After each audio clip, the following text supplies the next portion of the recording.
Welcome to Cause Before Symptom, uncovering the real cabal and spiritual forces that are controlling the world. And now, here is your host, James Carner. Welcome to Cause Before Symptom. I'm your host, James Carner. Today is December 14th, 2025, and tonight's episode is all about the simulated world, how power rehearses humanity before acting on it. Oh my God. If you'd only do research, if you just decided one day to start looking at DARPA and other military weapons facilities and what they put live on their websites and what they're building, you'd freak. But nobody freaks because, well, what they've built controls us.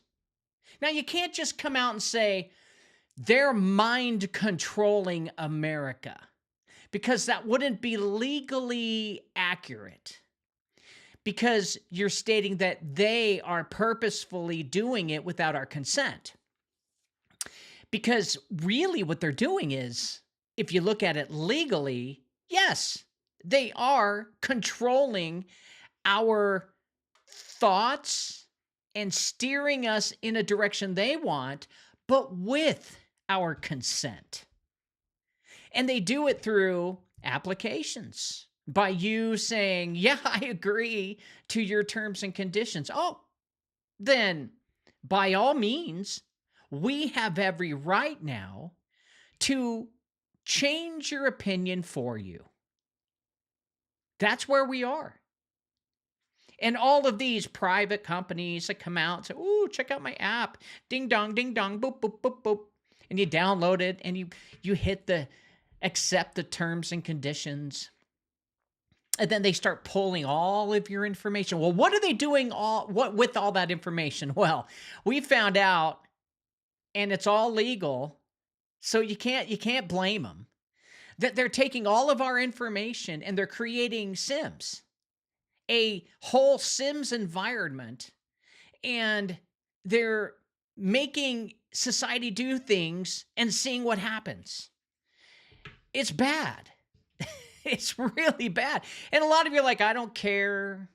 I'm just going to go to my 9-to-5 job.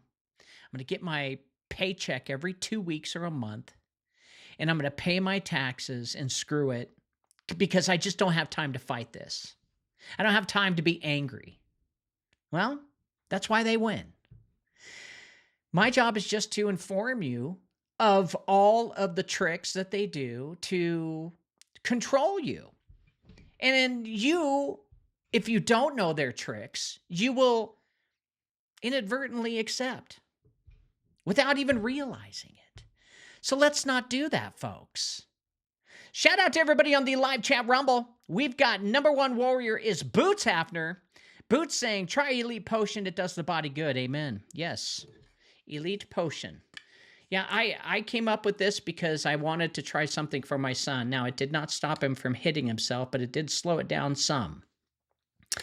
But the types of ingredients in here are all the things that kills parasites and binds to heavy metals. And ElitePotion.com, if you take it, I guarantee you'll feel better.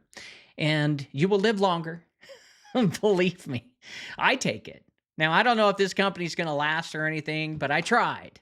Because I've been kind of like contemplating, man, just shutting the whole thing down, because I don't have time to advertise it. I really don't. And we're not getting any sales on it for, I don't know, last month. So, it's up to you guys.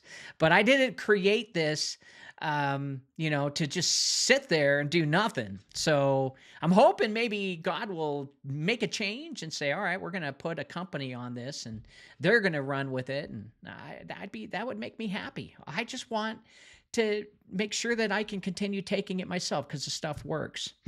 Thank you, Boots. And Boots also says, hello, Pastor James of the Rumble Airwaves and creator of Elite Potion. Hello, Warriors. Hoping everyone is feeling blessed, and welcome in new listeners. Let's hit that thumbs up button. Thank you.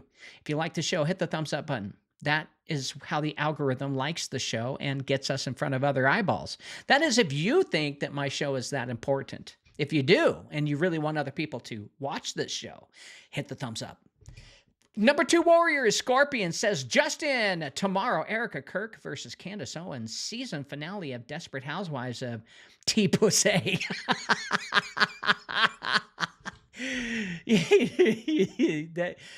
When I said T-Pussy for Turning Point USA, I knew it was going to get me. I knew I was going to probably catch some flack from that. Like, what kind of pastor are you? But oh my God, it was way too funny. I couldn't resist. I just did it. But they're a scam. They're a sham. Turning Point USA. They're just a money-making political machine to steer public opinion. And I don't like them. And I think probably Charlie Kirk was not in on it willingly in the beginning, but it turned into a money machine, and he was probably growing tired of it, especially with Israel and their murdering of women and children. I just saw Tucker Carlson just admit that point blank on his show with millions of followers, and he says it. Israel is murdering women and children. That blew me away. Now, I don't like Tucker. Okay.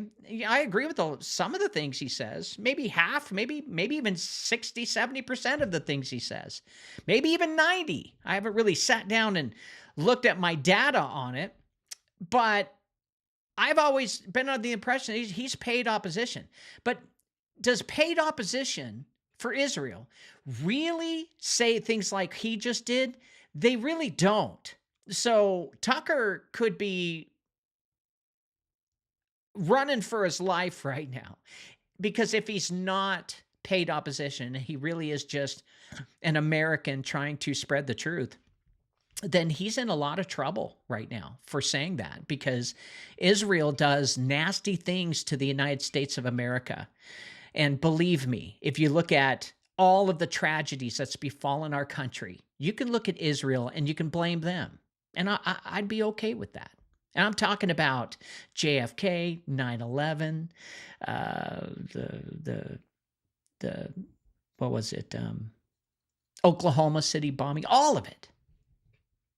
Israel. And they also blew up one of our warships, in our own harbor. And they're like,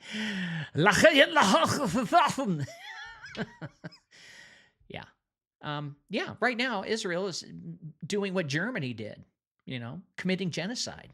And you're not going to convince me otherwise. I don't even care. And I am a pastor, and I don't support Israel because I support the old state of Israel 2,000, 3,000 years ago, not current Israel that was reborn through the Rothschild family and other elite family interests. Not interested. Number 3 warrior is Texas militia official saying, howdy, what is up, Texas? And number 4 warrior is surfer wife saying, hey, family, Vegas baby. She's on her way. She's going to gamble. And Robert Gertison says, hi, all, back home in Las Vegas. Glad to be here. Well, Robert, surfer wife is on her way. So make room.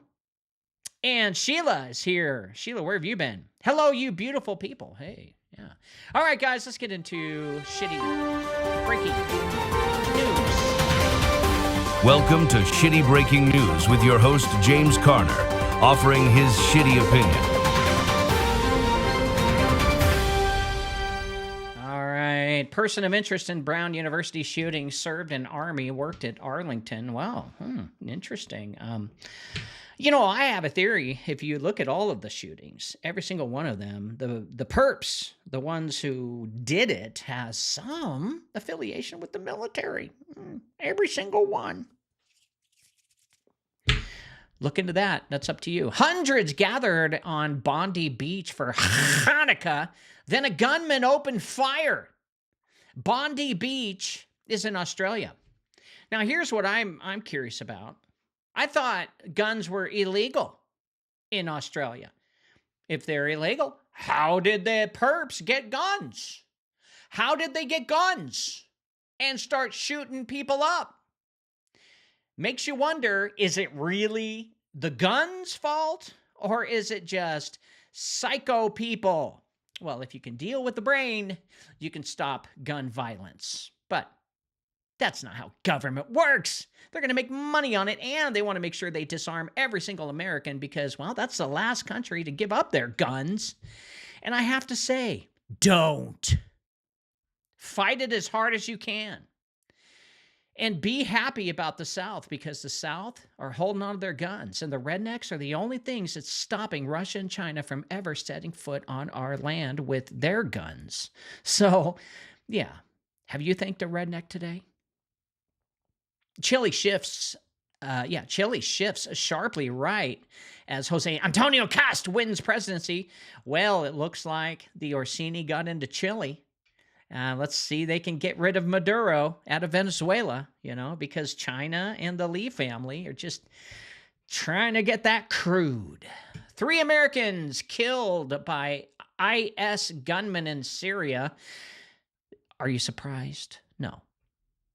When we go in there with tanks and shoot people up, we're going to get shot too. Apparently, heavy snowfall blankets, Western Pennsylvania during winter. Holy shit. That's breaking news. And Face the Nation, Hassett, Castilla, Machado, they're all talking, and apparently they think that's wonderful to talk about. Look, whatever they say on the news, it's all bullshit to get you to think their way. Don't. And that's breaking news. All right, when we come back, we're going to be talking about the simulated world, how power rehearses humanity before acting on it. It's going to be fun. I'll give you $10,000 if you can find just one person who's never filed a tax return. I'll give you $10,000 if you can find just one person who's never filed a tax return. Have you ever filed a tax return? Yes. Nobody. Not one. It starts at 16. That first job, that first form. The moment they became a taxpayer. Every April 15th, millions keep signing the same contract, thinking it's the law. But it isn't the law that binds them. It's the signature. 98% of Americans never owed it. Learn more at unincorporatedassociations.com. When I was looking over the break at the live chat, some of you said Rob Reiner, Meathead, died by a gunshot. Is that really what it is?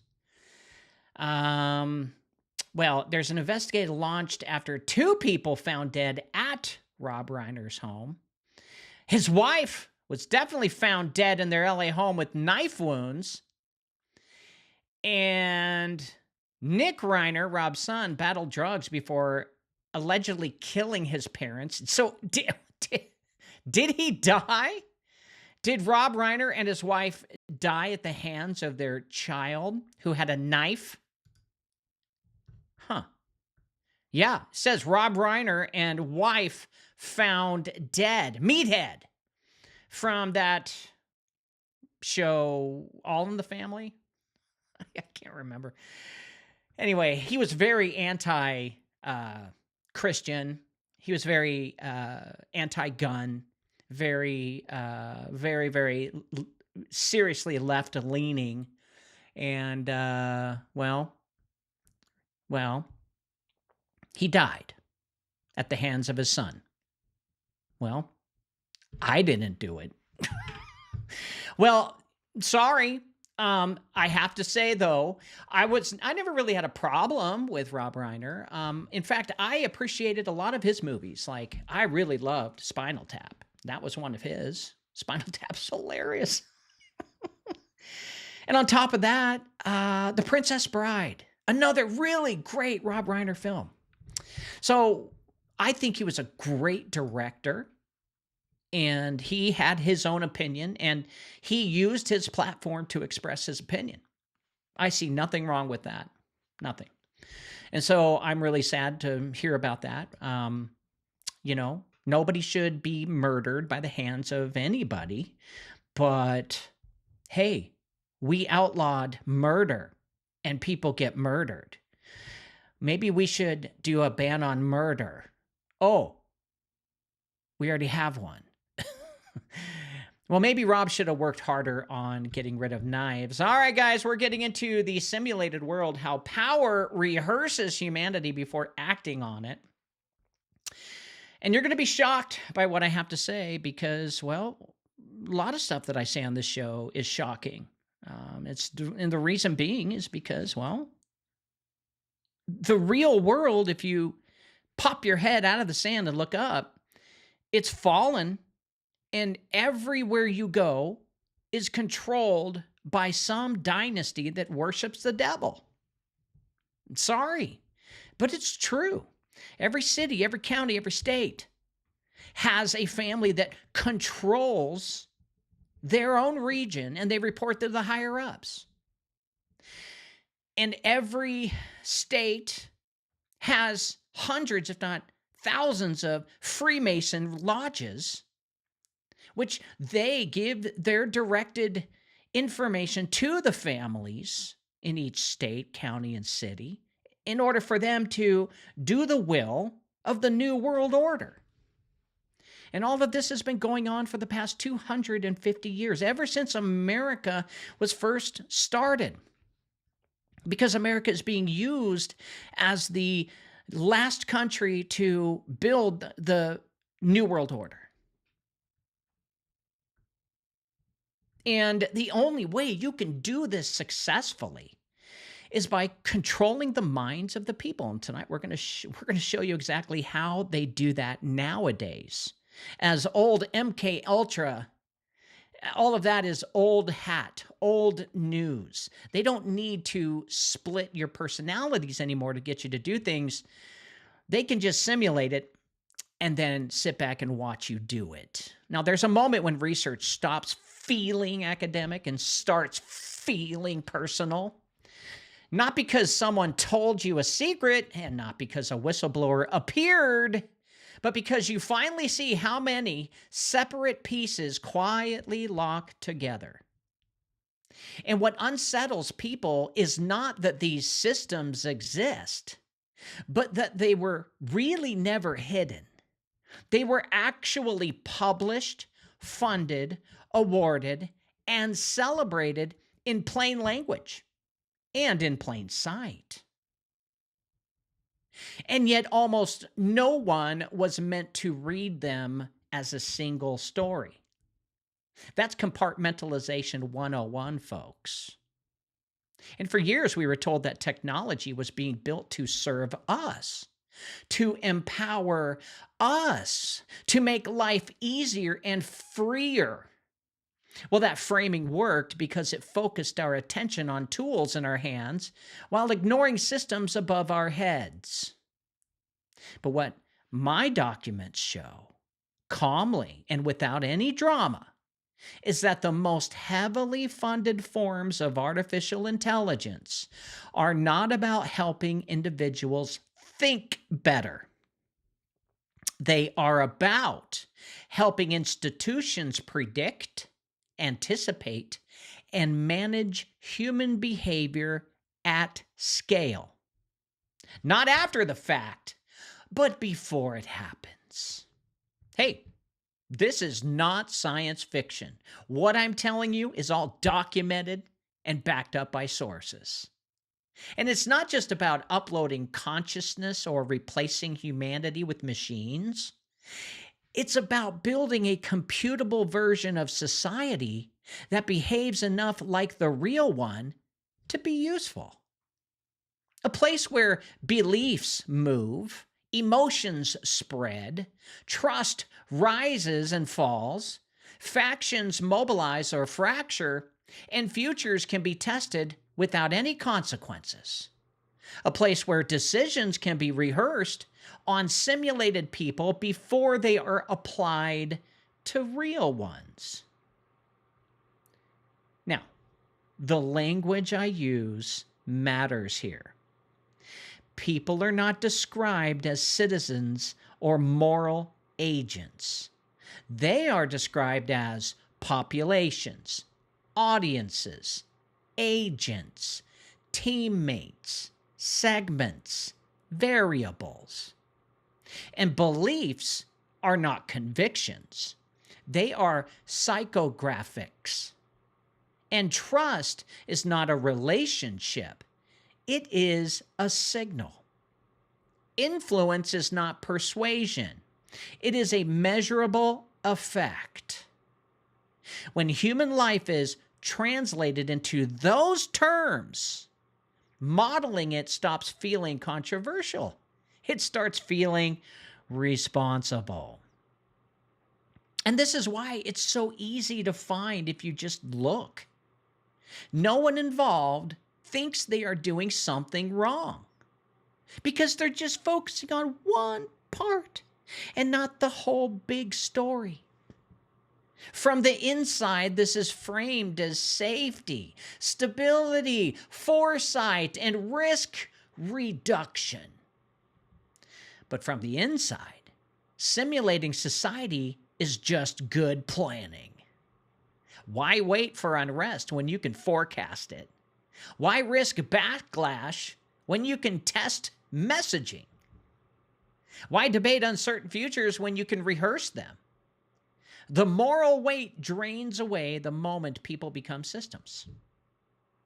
And why is it that we're building $500 billion data systems in Texas? And why is it that others are following? Why is it that we're always running out of microchips? Well, what makes this moment different is scale and speed. Because for the first time, computational power, data collection, and machine learning converge with decades of social modeling and behavioral science. The result is not a single program or agency, but an entire ecosystem. Influence detection feeds population modeling, and population modeling feeds behavioral forecasting, and forecasting feeds simulation. Simulation feeds deployment. Deployment feeds new data back into the models. The loop closes quietly. Now, none of this removes free will. That claim would be lazy and false. But what it does change is the environment in which choices are made. It narrows down what feels reasonable, safe, or inevitable. And it rewards speed over reflection. It frames dissent as instability. And it does not force agreement. It makes agreement feel like the natural conclusion.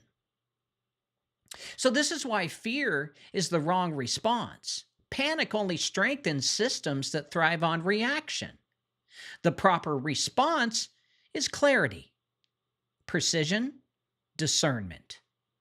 Understanding what is being built, who it serves, and what it quietly assumes about human beings.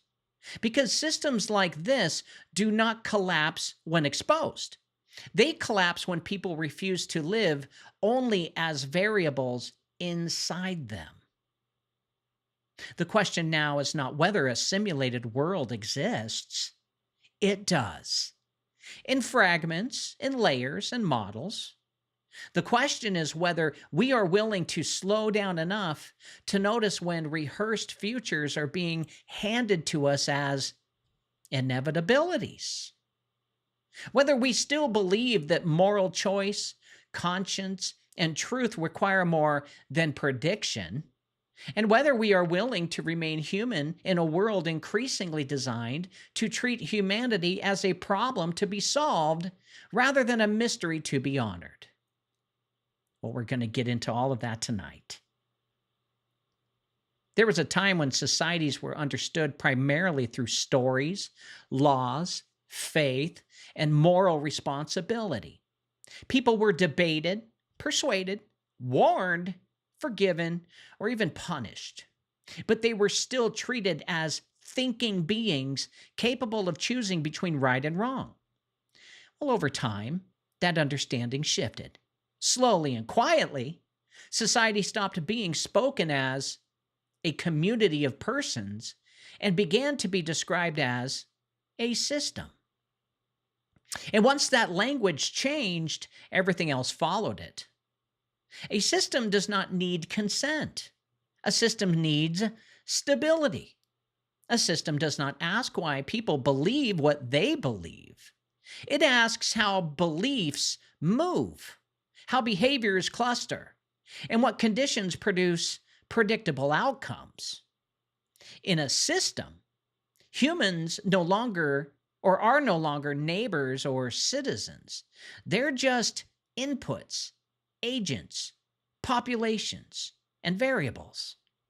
And once that abstraction takes hold, modeling people feels no different than modeling traffic, supply chains, or even weather patterns.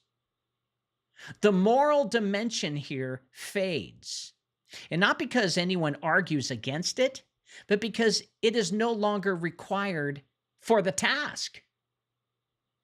This shift did not happen overnight, and it did not require malice. It happened as institutions grew larger, faster, and more complex. Leaders were expected to manage uncertainty, prevent crisis, and justify decisions before consequences unfolded.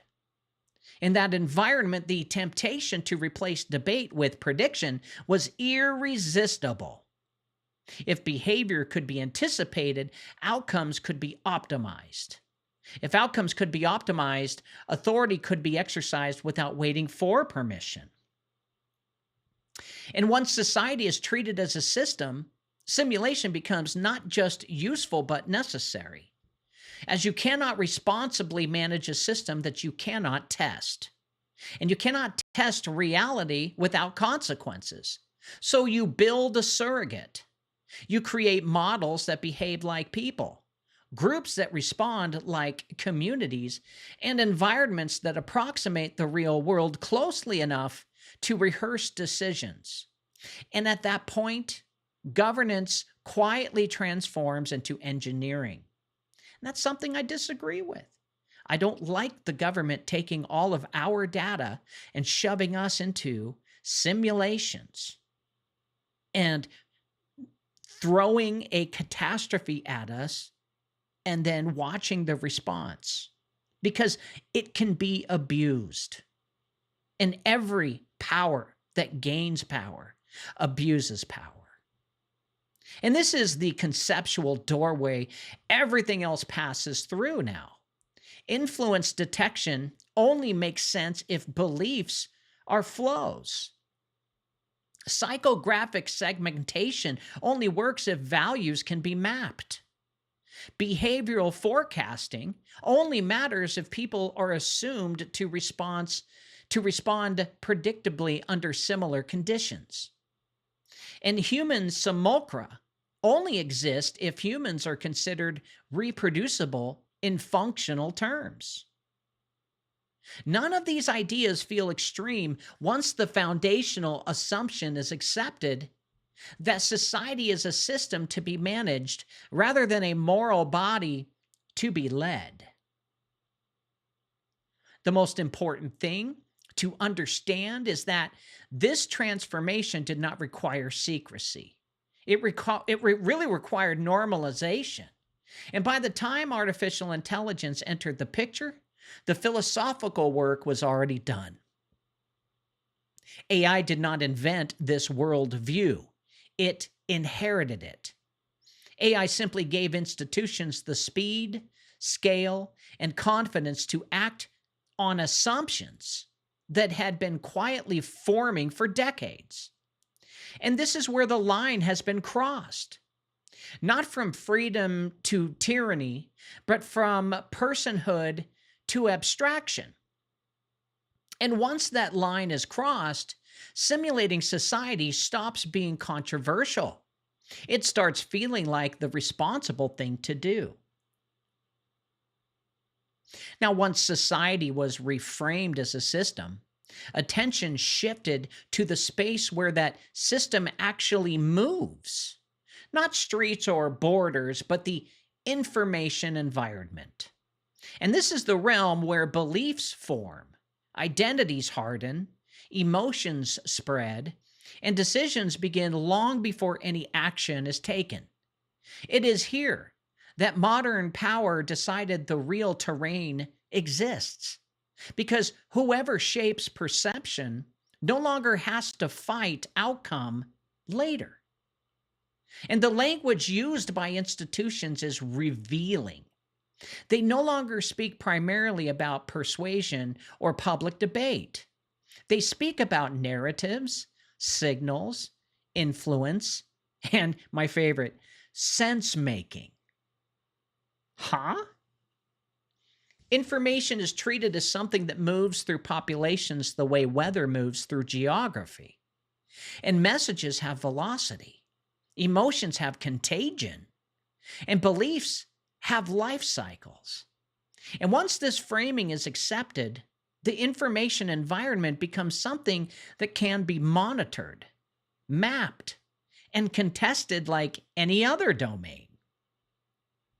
This is why modern conflict is described as continual and asymmetric. There is no clear beginning or end, no declaration of war, no armistice. Influence operates constantly through posts, videos, headlines, and silence. And the goal is not to convince everyone of the idea, but to shape the overall conditions in which some ideas flourish and others never gain traction. And when that environment is shaped successfully, outcomes follow without visible force. To operate in this space, institutions argue they need tools that can see what humans cannot at scale. No analyst can read millions of messages, track emotional shifts across platforms, or notice slow-moving campaigns that never trend. So the task is handed to machines. Detection becomes automated. Sense-making becomes computational. And patterns are identified not by meaning, but by correlation and movement. What disappears in this process is the individual conscience. People are not encountered as thinking beings wrestling with the truth. They appear as clusters of responses, engagement matrix, sentiment curves, and psychographic segments. The question is no longer, is this true? But is this spreading? With whom? And what effect is it producing as truth becomes secondary to impact? Now, once influence is framed this way, intervention feels justified. If an environment can be polluted, it can be cleaned. If narratives can be weaponized, they can be countered. If beliefs can destabilize systems, they can be dampened or redirected. And the moral ambiguity of shaping thought is resolved by redefining it as environmental maintenance rather than persuasion. This is the moment when modeling becomes indispensable. You cannot defend or manage an environment you cannot simulate. You must be able to test how narratives propagate, how populations respond, and how small changes ripple outward. So the information environment is recreated inside machines where messages can be injected, responses observed, and futures rehearsed safely.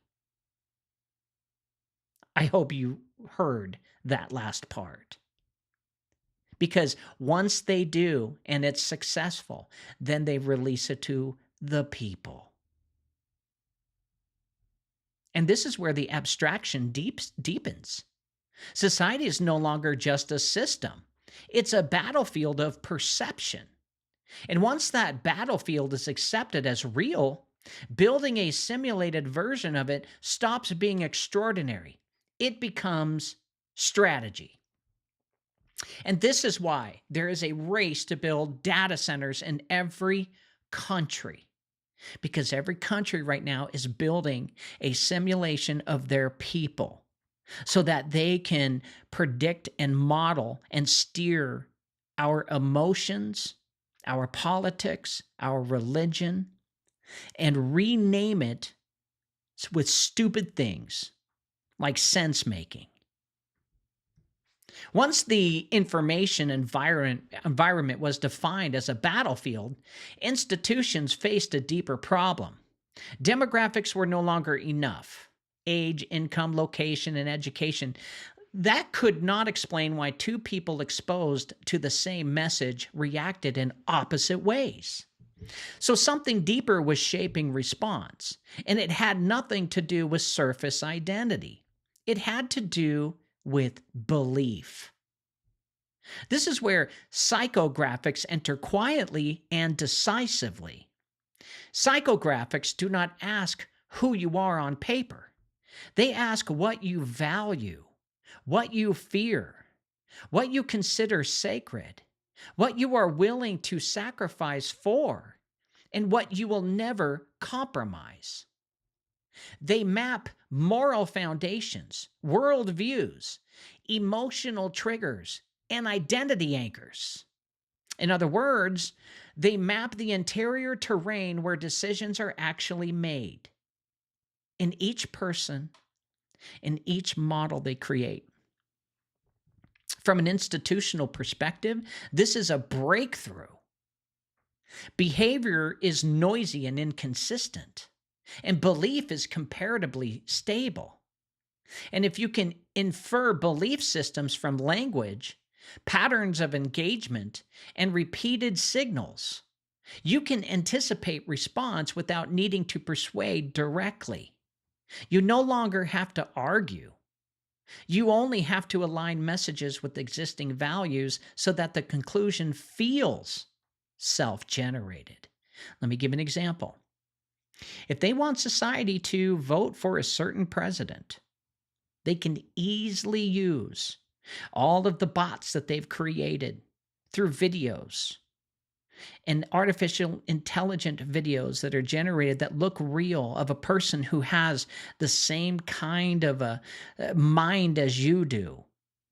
And slowly, with a script written by AI, introduce thoughts without you ever even realizing. And this can create an environment of changing your mind without you even realizing it, because you put your trust and faith into someone you're listening to. If you scroll and you go through, your dopamine fix, every little bit, they can put bots in front of you 90% of the time of people who you agree with, and slowly stitch a pattern of a belief system to change your mind. This is why it's important for Christians to be prayed up immediately. The first thing they should do when they wake up is grab their Bible and read a verse. That's what Paul says, putting on the full armor of God. Because when you go online into Babylon, they're waiting for you to simply self-generate. And this is why psychographics modeling is so powerful now and so rarely discussed publicly. You've never even heard of it, have you? Well, they're working on it, and they've got geniuses building simulation programs with your psychographic information in it. And it shifts influence from overt persuasion to resonance. Messages are not designed to convince everyone. They are designed to harmonize with specific belief structures so that people feel understood, affirmed, and morally justified in the responses they were already inclined to take. And once belief is mapped, populations can be segmented not by who they are, but by how they interpret the world. Some segments respond to fear, others to duty, others to compassion, others to authority, others to rebellion. None of this requires deception in the traditional sense. It only requires accurate modeling. The system does not need to lie if it knows which truths will move which people. And at this stage, human beings are no longer treated as unpredictable mysteries. They are treated as patterned moral systems. Value becomes variables. Worldviews become parameters. And identity becomes a feature vector. And once that translation is complete, belief itself becomes something that can be simulated, stressed, and tested inside a machine. And this is also where resistance becomes visible. When people change their beliefs, like reject narratives or act against predicted patterns, those deviations are not treated as conscience or awakening. They are treated as noise, anomalies, and adversarial adoption. The response is not to listen, but to refine the model. And this is where the modeling crosses the inner line. We've crossed the outer, now we're crossing the inner. Society is no longer simulated only at the level of action or speech, but at the level of meaning. And once meaning is mapped, shaping outcomes no longer feels like control. It feels like understanding human nature well enough to manage it. It's like a new way of playing God. If a capitalist corporation had the ability to steer you guys into a religion where they had all kinds of novelty items to sell you, they could steer you into a whole belief system. And this is a crude example, but they could steer you into a whole new belief system and get you to buy those products and even worship the idea of the religion, all through social media applications. They don't need anything but the access to bots from the social media companies. And if you understand social media companies, 90% of all of their users are all bots. They designed the system so that when you log in, you get attention.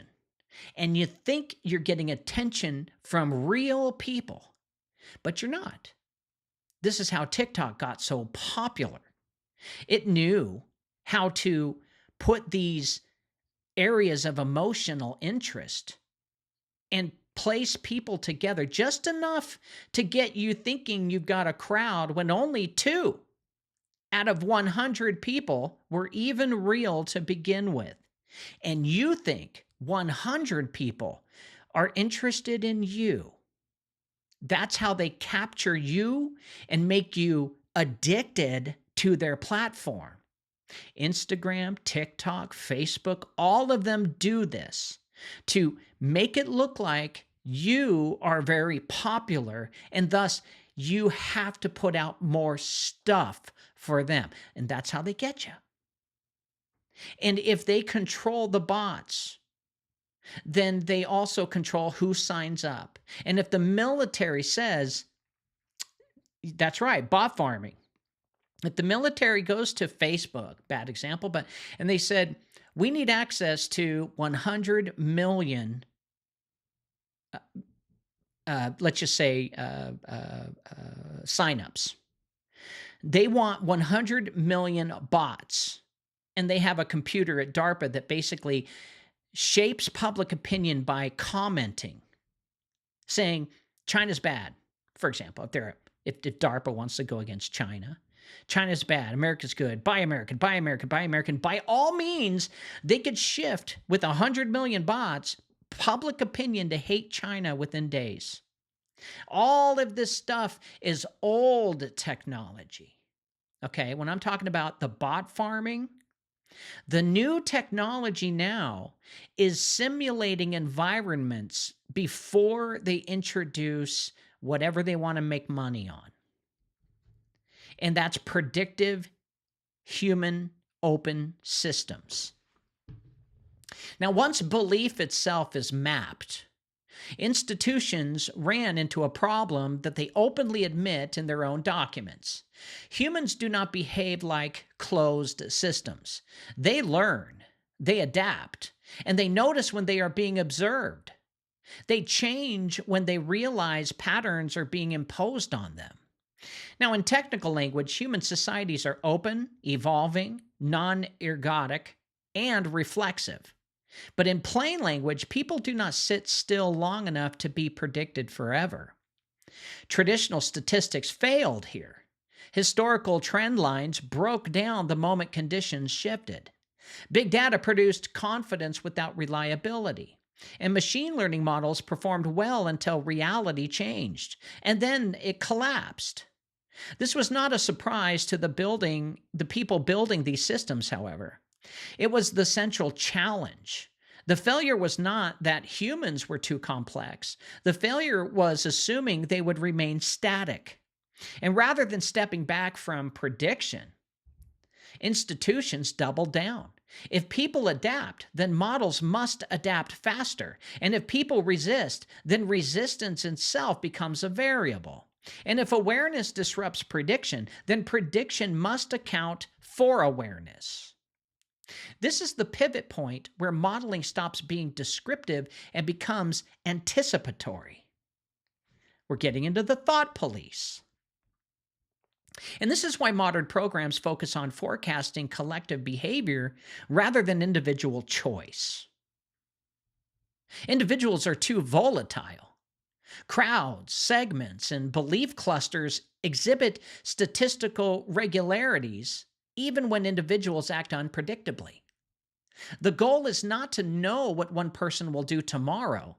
The goal is to know how a population will shift when pressure is applied. Narratives change and conditions tighten. Now, at this level, prediction is no longer about accuracy in everyday sense. It's about reducing uncertainty for decision makers. Even probabilistic foresight is valuable if it narrows the range of possible futures. And when uncertainty shrinks, authority grows. Decisions feel justified before consequences arrive. And this is also where feedback loops close. Predictions are not simply observed, they are used. And when a model forecasts instability, preemptive actions follow. And that action then reshapes behavior, which generates new data, which refines the model. And over time, the system stops merely predicting society and begins quietly steering it, not through commands, but through anticipatory adjustments. The most important insight is this. The problem institutions are solving is not how do we understand people? It is how do we maintain decision advantage in a world where people react to being understood?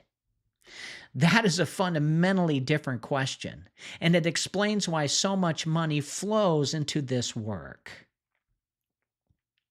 Well, we just realized the true function of simulation. It's not curiosity. It is a rehearsal under uncertainty. And once prediction becomes rehearsal, the line between understanding the world and shaping it becomes almost invisible. Once prediction reached its limits, institutions took the next logical step. If reality is too costly, slow, or unstable to test decisions on directly, then reality must be approximated somewhere else. And this is where human simulacra enter the picture. Not as science fiction replicas, but as functional stand-ins. And these are not meant to be you. They are meant to behave like you enough to be useful. You can see where the danger lies in something like this. A human simulacrum is not a consciousness. It does not think, feel, or possess a soul. And I think it's pronounced simulacrum. But it's a constructed agent assembled from patterns, probabilities, values, and responses derived from real people. Its purpose is narrow, and its purpose is narrow and practical. It exists so systems can interact with something that responds like a human without the risk, consent, or moral complexity of using actual humans. Now, this is a critical shift. Until now, models represented populations in the abstract. Now, institutions are building agents that represent human teammates, opponents, audiences, and decision makers inside simulations. These agents speak, choose, hesitate, comply, resist, and adopt in ways designed to mirror real-world behavior closely enough to stress test systems. And the closer the simulacra behave to real people, the more valuable the simulation becomes, especially to capitalists, especially to the stock market. To make more money, you need to learn how people behave. And this is where rehearsal becomes explicit. Systems are no longer tested against static rules or synthetic noise. They are tested against simulated humans who embody belief structures, emotional responses, and adaptive behavior. Artificial intelligence is trained not just on data, but on interaction. It learns how humans respond to it, how trust forms or collapse, how resistance emerges, and how behavior shifts under pressure. The framing here is absolutely revealing. These simulated humans are called teammates. Trust is measured. Performance is quantified. Adaptation is scored. And the question is never whether the system should be used. The question is how well it performs when paired with humans who behave realistically. And that assumption alone tells you their destination. And this is also where abstraction reaches its peak. Once humans can be represented as agents inside a machine, they no longer need to be present for decisions to be tested. Ethical friction is then removed. Risk is contained. Futures can be explored rapidly, repeatedly, and quietly. And what fails in simulation is discarded, and what succeeds is redefined and then refined. And here is where the simulated world stops being metaphorical. It becomes operational, a place where humans exist as models, where consequences are calculated, and where power learns before it acts. And once the world exists, the temptation to trust it more than messy, unpredictable reality becomes very hard to resist. Let me put it to you another way. If you had the power to understand enough of human behavior and how the butterfly effect can work mathematically, where if one person, let's just say, for example, steers their car into a telephone pole, taking down a certain section of a place that was computing or doing something for a very large corporation of one of your competitors. And they have the modeling to predict that telephone pole, the car, the actual error that happened was in the favor of the one modeling it. Don't tell me that they wouldn't do everything they can to steer that person, however they do it, into that telephone pole. Now, I'm not saying they're using the predictive modeling to get into their head and get that guy to drive into the telephone pole. That's up to probably the agents that they hire to go create such an accident. Quote, accident. But they're getting so powerful now that they can find the ripples throughout society because of all the data we've been giving them in order to predict future outcomes, to gain more power on their end. That kind of power is godly-like power. And once simulated humans exist inside a modeled world, the purpose of that world becomes unmistakable. It's not observation anymore. It's a rehearsal. Rehearsal is what you do when the cost of getting something wrong in reality is just too high, and when you intend to act on it. You do not rehearse curiosity. You rehearse decisions. And in this phase, futures are no longer abstract possibilities. They are scenarios to be run, compared, and optimized. Messages are injected into the simulated environment to see how belief clusters shift. Policies are introduced to observe compliance, resistance, or unintended consequences. AI systems are paired with human simulacra to measure trust formation, task performance, and behavioral adoption. And each run produces matrix, and each matrix informs the next adjustment. And what makes rehearsal powerful is not that it predicts perfectly, but that it reduces any surprises. Even partial foresights narrow the range of outcomes. Decision makers do not need certainty. They need confidence that some paths are safer than others. So simulation provides that confidence by letting power feel the future before it arrives. The real world becomes the execution phase of something already practiced. So this is also where the moral distance grows. When consequences are explored in a simulated environment, they feel like, less like human outcomes and more like system outputs. Harm becomes a risk variable. Public reaction becomes a curve. Ethical debate becomes a parameter to be managed.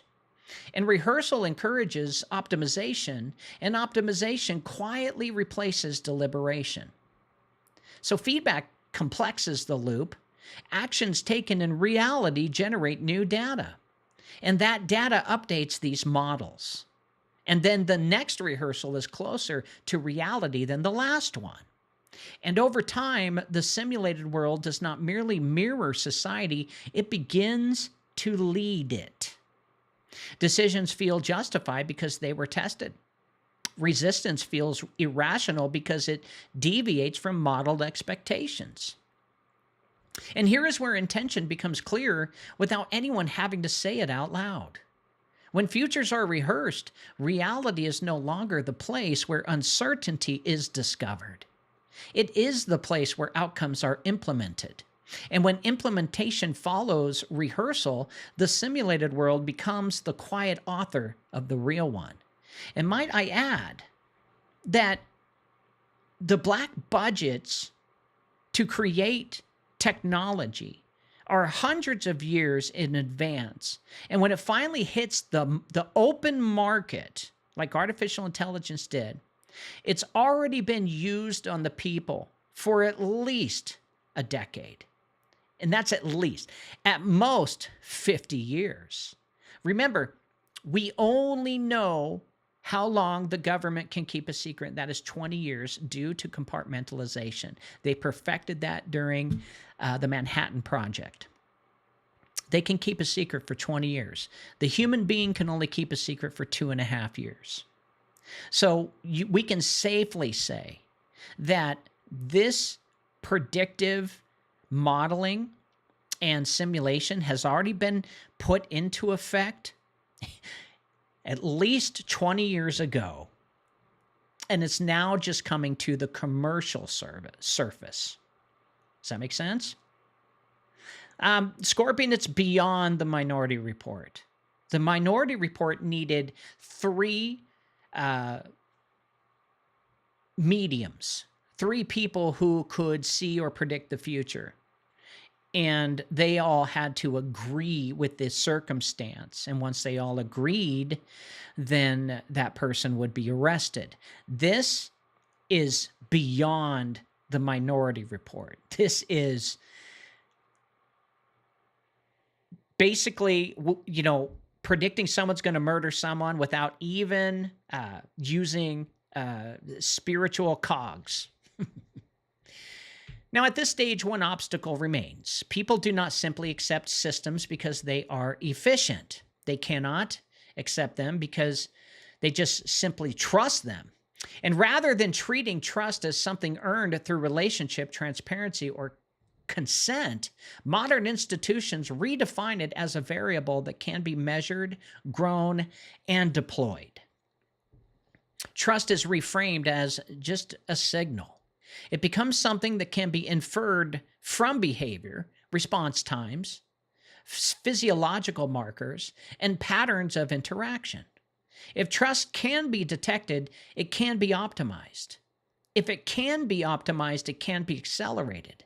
So the goal is no longer to ask whether people should trust a system, but to determine how quickly trust can be induced to enable adoption. This is why trust is treated as an asset. It is audited, quantified, and integrated into system performance matrix. Autonomous systems are not simply evaluated on whether they function, but on whether humans accept them, defer to them, and rely on them under pressure. Trust becomes a performance threshold, not a moral relationship. And once trust is engineered, resistance is then reinterpreted. Hesitation is framed as a usability problem, and skepticism becomes a training issue. Thus, dissent becomes a signal mismatch. So the solution is not dialogue for them, but just simple adjustment. And interfaces become refined. Therefore, explanations are then tuned. And then feedback is shaped so that the system feels more reliable, more aligned, more worthy of confidence. None of this could have happened until hardware could catch up with the speed of software. Software is just ones and zeros. Software is just little bits of information to tell the hardware what to do. Hardware could never catch up with software because software had millions of lines of code. And in order to go through millions of lines of code every second, to pull everything it needed to make calculations, we simply didn't have the hardware that was fast enough to read a million lines of code within milliseconds. We needed hardware that can read it within 0.000000000000000001 seconds per million lines. Hardware finally caught up with software. Therefore, we can write trillions of lines of code and it can instantly go through that within seconds. That's how we're able to make an algorithm think, because there's more ifs and thens calculated into the environment, where hardware had a problem with dissecting all the information. And the key here is putting all of the information into one place. If all books, all history, everything you can imagine is put into one place and translated immediately, where you can pull any information you want to gather your whatever you're doing, that's God-like. And this is where human-machine teaming becomes critical. People are brought into the system early, not to govern it, but to acclimate to it.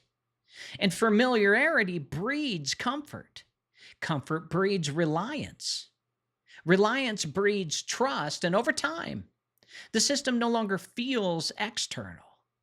It feels like part of the decision process itself. The handoff happens quietly.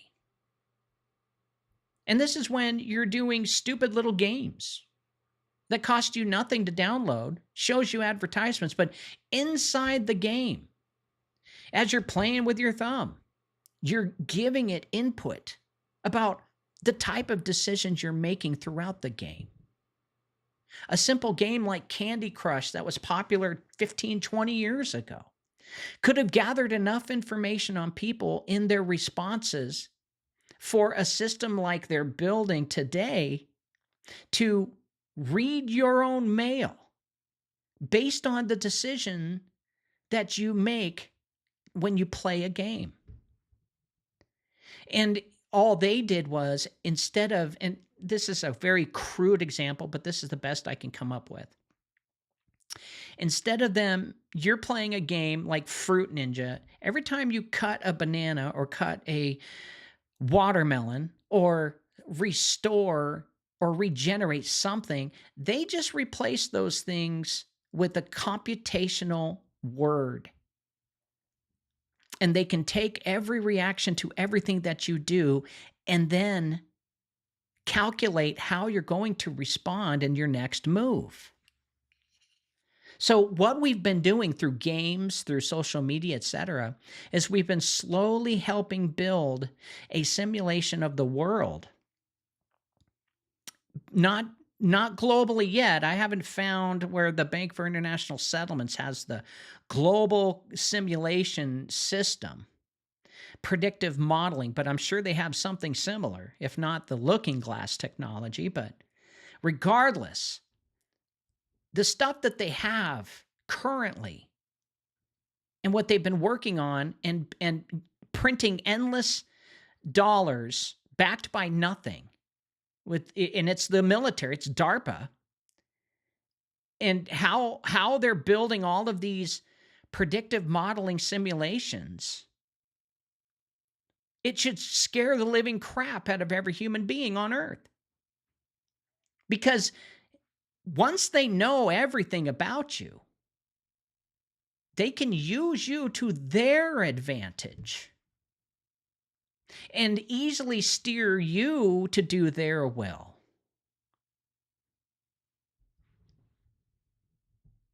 And this reveals something subtle but completely profound that nobody's thinking of. I only thought about it because I was wondering, are they simulating us before they put out a news story? I was just thinking about that. Do they have an actual simulation, a Sims game of Americans with every single American and how they behave and all of their interactions and how they would react to, let's just say, for example, a nuclear bomb going off in Kansas City? Do they have these things? Well, they not only have it, they've been working on it for 20 years, perfecting it.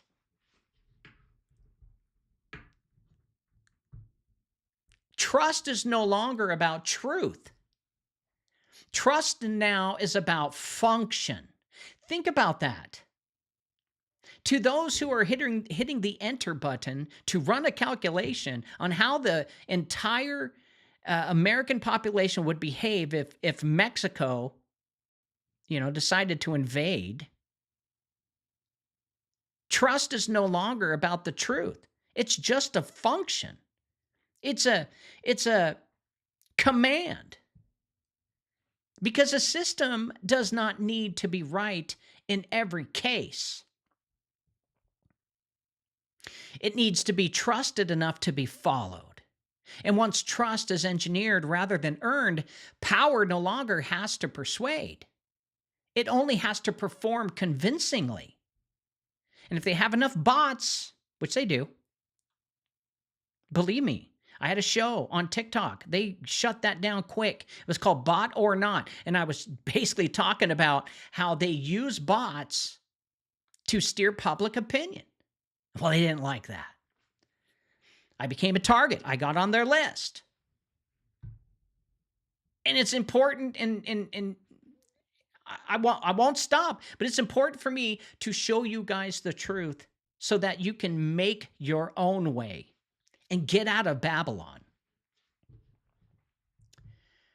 So at some point, the question becomes unavoidable. If systems this powerful are being built, why are the documents so easy to find? Dude, I didn't spend much time finding these documents.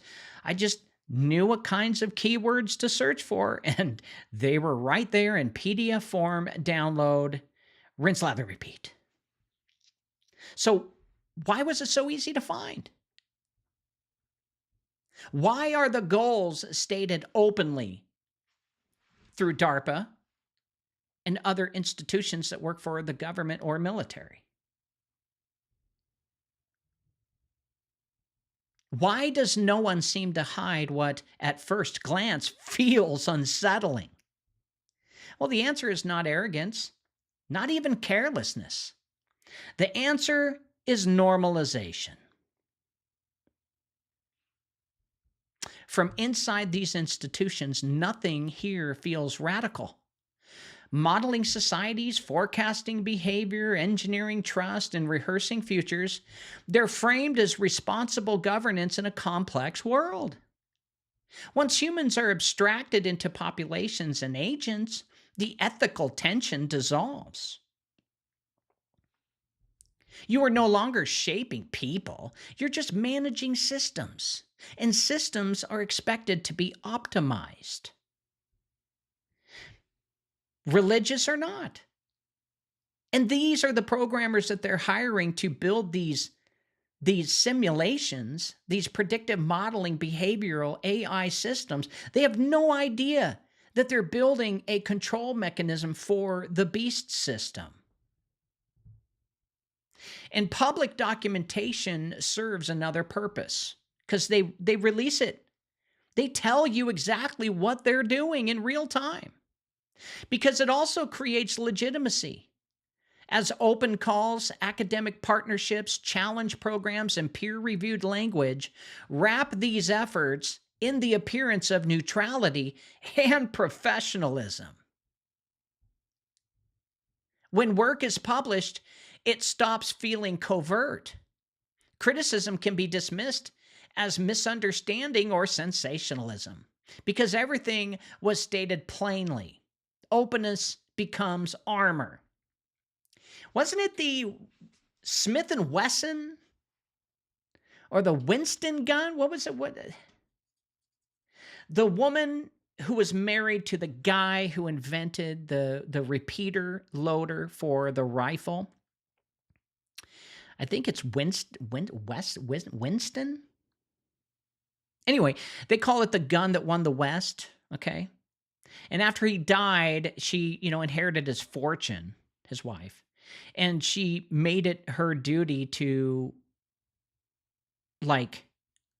she had that really weird mansion in California, but she made it her duty to try and repent from, building such a horrible weapon that killed millions of people. I just wonder if these programmers ever will have the same sentimentality as this poor woman did about inheriting, millions of dollars, which equivalent to billions of dollars today. Winston, Spencer, Churchill, what is that gun? Smith & Wesson? Is it Wesson? I don't think it's Wesson. It's something else. It's the gun that, I don't know. But it was a gun that won the West.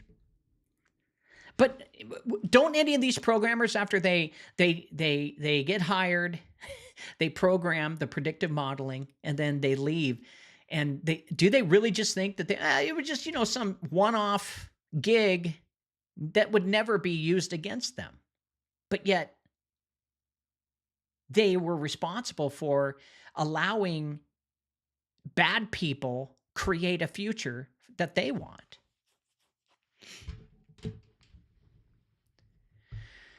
There's this psychological assumption built into transparency. Winchester, thank you. The Winchester repeater, and that's what won the West. And it was the wife of Winchester who, I don't remember, she tried to buy up all the guns, or she did some type of a campaign against her own, and she built a strange house. Yeah, the Winchester house in California, yeah. But anyway, she had remorse because the Winchester killed so many people. Well, this is the same thing. If they need to depopulate, if they think that the population is damaging Mother Earth, they will model ways to get rid of it, very benign, subtle, simple ways of changing people's behaviors to maybe make them kill themselves. Now, that's crude and may not be exactly like that, but it could be stuff similar to people drinking a poison for the rest of their life, not realizing they were drinking a poison. Now, most people do not read beyond the headlines because they're lazy and they have no drive for the truth. And fewer still connect programs across domains. And information without synthesis is actually harmless. 1,000 documents scattered across agencies, universities, and years do not feel threatening unless someone assembles them into a single picture. And the system relies on fragmentation, not secrecy. So that's why they release them subtly, one department at a time, and over here and over here and over here, but never together saying, hey, we're going to build a complete system that is going to literally wipe you all out.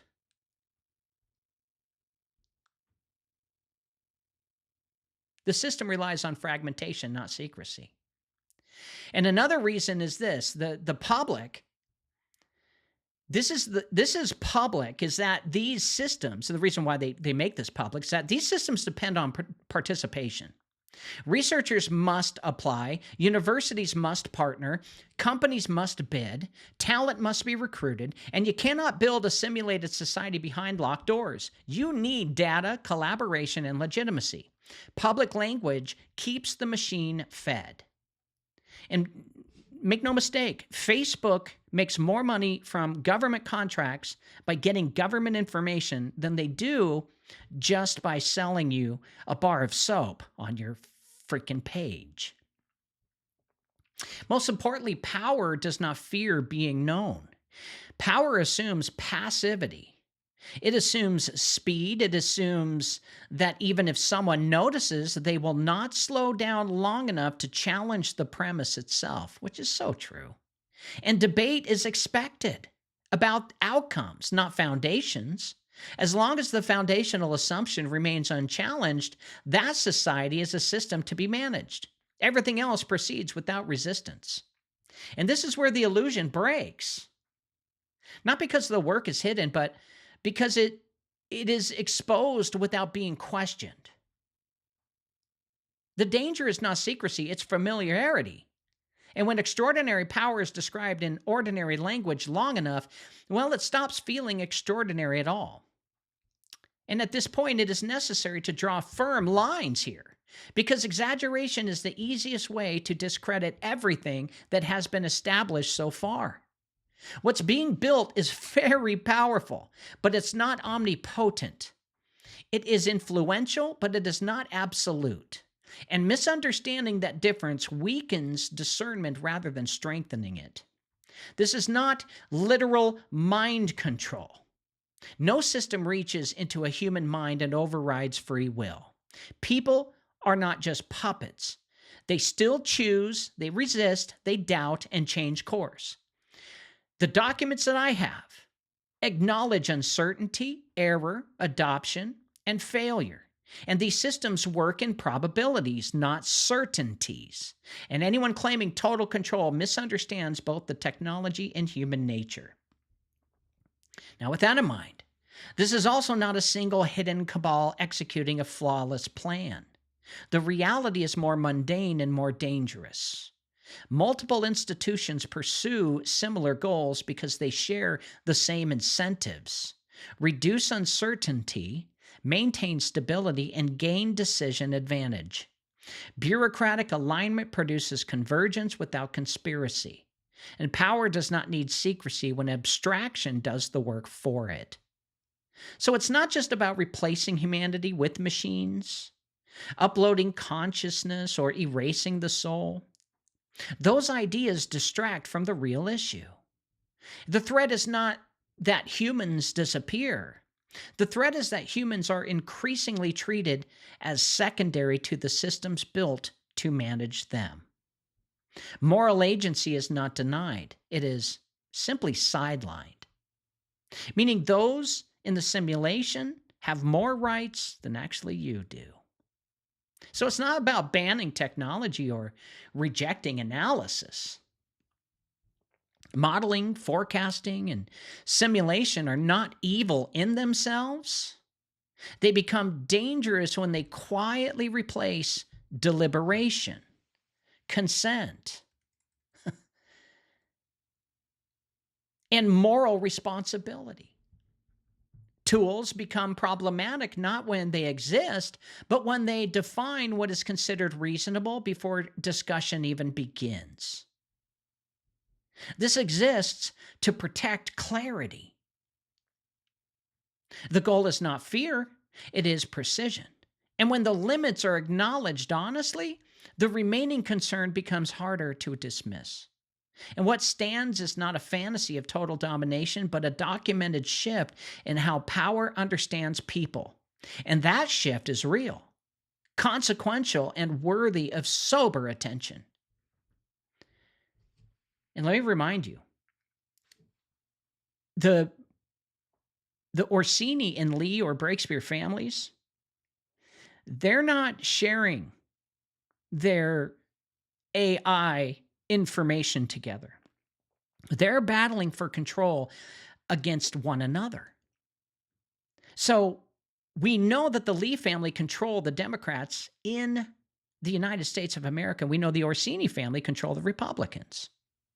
We have enough documentation to prove that the Chinese have taken over Chicago and Illinois itself, and taken over the Democrat National Committee.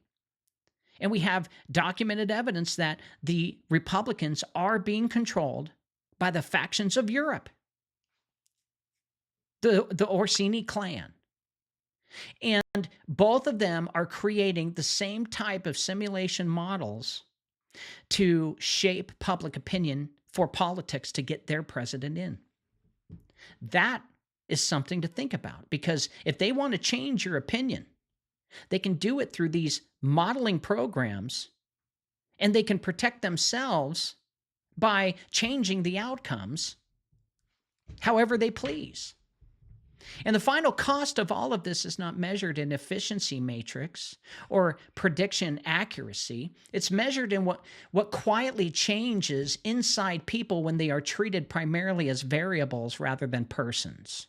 And when systems are designed to anticipate behavior, shape environments, and rehearse outcomes, well, the space for genuine moral choice narrows without ever being explicitly taken away.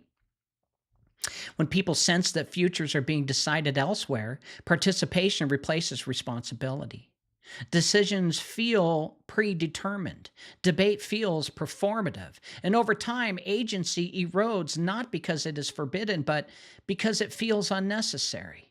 So why wrestle with truth when outcomes appear inevitable? And why take responsibility when the system already knows what will happen? Fatigue does the work that force never could. And there's also the spiritual cost. When belief is mapped out, trust is engineered, and conscience is treated as a signal, the interior life of a person is reduced to function, meaning they become data, and conviction becomes preference. Sacrifice becomes an outlier. And what cannot be modeled is quietly deprioritized, as mystery is treated as inefficiency. And the parts of humanity that resist quantification are framed as problems to be solved. Well, this changes how people see themselves. If you are constantly measured, predicted, and guided, you begin to self-regulate. You internalize the model, and you anticipate expectations before they are even expressed. And you align not because you agree, but because deviation feels pointless. And the most effective systems do not impose obedience, they cultivate compliance by making alternatives feel unreasonable. Yet this is also where the limit appears. Systems like this depend on speed, abstraction, and participation, and they struggle with slowness, reflection, repentance, and refusal.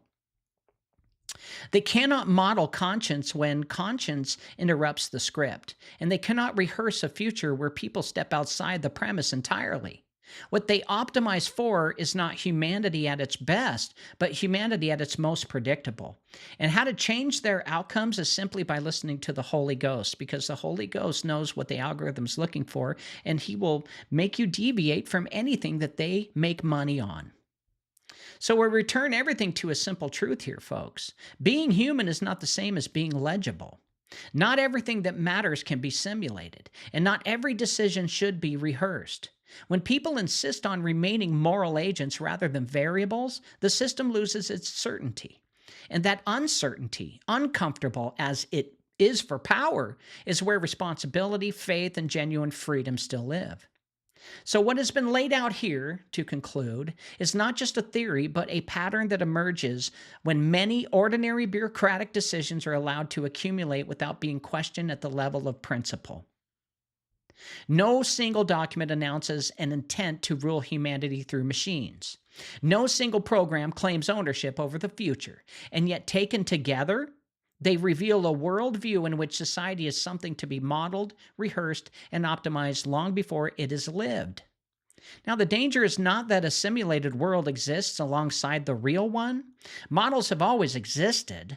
The danger is when the simulated world quietly becomes the place where decisions are legitimized, while the real world becomes the place where those decisions are merely executed. And when futures are rehearsed and advanced, reality stops being a space of moral discovery and becomes a deployment environment. And this is why the issue is not just technology itself, but substitution. Prediction replacing deliberation.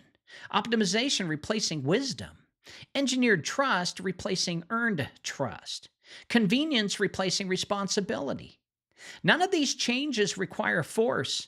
They only require that people accept the premise that being managed is safer than being free, and that being predictable is preferable to being human. What remains unmodeled is the most important thing: conscience, repentance, sacrifice, the capacity to say no even when no resistance is expected. Systems built on anticipation struggle with these realities because they do not scale. They do not repeat cleanly, and they do not behave statistically. They interrupt the script instead of following it. The future has not been decided, rehearsed, or not. These systems depend on participation, speed, and unquestioned assumptions. They weaken when people slow down, test premises, and refuse to outsource moral judgment. The quiet act of remaining human in a world designed for simulation is not rebellion. It is responsibility. And the final question is not whether power will continue to model society, because it will. The real question is whether people will remember that they were never meant to be reduced to what a system can actually predict. As long as that memory remains alive, no simulation, however detailed, ever becomes the final authority of reality. Why do 75% of people feel exhausted all the time? The answer might surprise you. In the 1920s, Standard Oil decided to dive into medicine. They pushed synthetic petroleum into our drugs. Sure, it masked symptoms, but it wrecked our guts. Our good bacteria, which fight off parasites and heavy metals, got wiped out by crude oil. But here's the good news. We can fix this by going back to nature. Introducing Elite Potion, the world's top detox program. It restores your good bacteria by removing toxic threats like aluminum, strontium, barium, and parasites. Imagine feeling energized and alive again. They said there couldn't be a pill that did it all. We invented it. Visit elitepotion.com and reclaim your health from synthetic pharmaceuticals. Your body will thank you. This has been Cause Before Symptom with your host, James Carner. Go to his website, jamescarner.com, and sign up for his newsletter. Also, download his free books on the breath war, the crown of blood, and the ritual machine. Fix your body by buying his award-winning detox formula, removing heavy metals and parasites. You'll feel better and live longer. Go to elitepotion.com. And one more thing, please. Just try and love your neighbor, because if you do, the world would be a better place. See you tomorrow.